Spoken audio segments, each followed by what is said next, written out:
पाऊस आणि चहा एक सुंदर समीकरण. पुण्यात गेल्या 2 दिवसांपासून सततच्या पावसामुळे थंडगार वातावरण निर्माण झालंय. मी सध्या पुण्यातील लक्ष्मी रोडवर असलेल्या पुण्यातील सर्वात प्रथम म्हणजे 101 वर्ष जुना असलेल्या अमृततुल्यमध्ये आहे.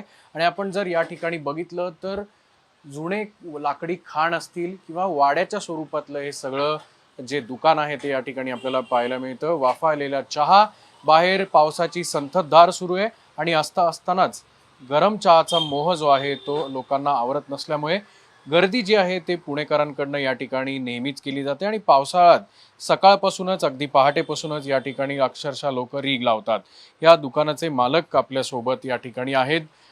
सर, किती वर्षांपासून आपण हे दुकान चालवतोय आणि काय स्पेशालिटी आहे? हे दुकान 1890 पासून चालवतो आम्ही. पहिले 30 वर्ष मिठाईचं दुकान होतं. 1924ला चहाची स्थापना झाली.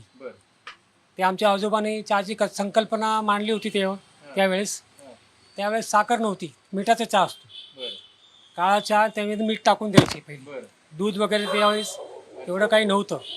त्यानंतर ते आमचे दुसऱ्या आजोबाने ते दुधाची संकल्पना आणली. ह्याच्यामध्ये दूध टाकून बघू आपण कसा होतो चहा. त्या समोर दूध भट्टी होती, जुनी दूध भट्टी. ते दवाखाना आहे ना, बाबुगिनी दवाखाना, तिकडे दूध भट्टी होती. शेजारी मस्जिद होती, ते रस्त्यापर्यंत होती मस्जिद. ते लोक सकाळी ते याचे घागर घेऊन दुधाची इकडे दूध टाकून जायचे, चहा बनवून आम्ही लोकांना द्यायचो. त्यावेळेपासून चहा फेमस झाला आमचा. पावसाळ्यात किती गर्दी असते? कारण आपण जर पाहिलं तर सकाळपासून या ठिकाणी मोठी गर्दी आहे. हां, आता कसं आहे, हा एरिया झाला कमर्शियल. पहिले रेसिडेंट होता, त्यावेळेस गर्दी खूप असायची. आता रेसिडेंट सगळे इकडनं आउटसाईडला गेले. आता इकडे झालं कमर्शियल झाल्यामुळे इकडे झाले सगळे गोडाऊन झालेत घरांची. तर इकडची जी लोक आहेत ती 10 नंतर चहा प्यायला येतात. तुम्ही किती वाजता सकाळी येता? मी सकाळी 5ला येतो. मी 5 ते 10 पर्यंत असतो. आणि तयारी कशी होते? तयारी मी सकाळी येऊन पहिले गरम पाणी ठेवतो. त्यानंतर ते गरम पाणी उकळल्यावरती त्यामध्ये पावडर, चहा, साखर वगैरे टाकतो त्यामध्ये.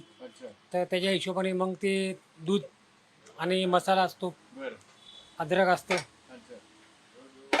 काही नागरिक या ठिकाणी आहेत जे चहाचा आस्वाद सकाळपासून आपल्याला या ठिकाणी घेताना पाहायला मिळत आहेत.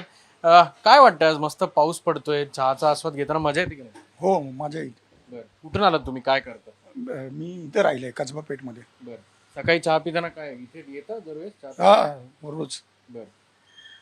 कसं वाटतंय? तुम्ही मगाचपासून या ठिकाणी बसल्याचं चित्र आपल्याला पाहायला मिळतंय. चहा पिताय आणि उत्तम असतो. कुठल्याही ऋतूत पिला तरी आद्यचा चहा हा एक नंबरच चहा आहे. कुठलाही ऋतू असो, उन्हाळा असो, पावसाळा असो, हिवाळा असो.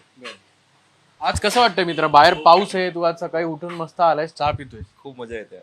आणि चाय हे जे आहे ना, या चायचा आनंदच एकदम वेगळा आहे. आणि आम्ही तर जे आहे ना, संध्याकाळी माझ्या मित्रांसोबत रोज चाय प्यायला इथे येतो. हो.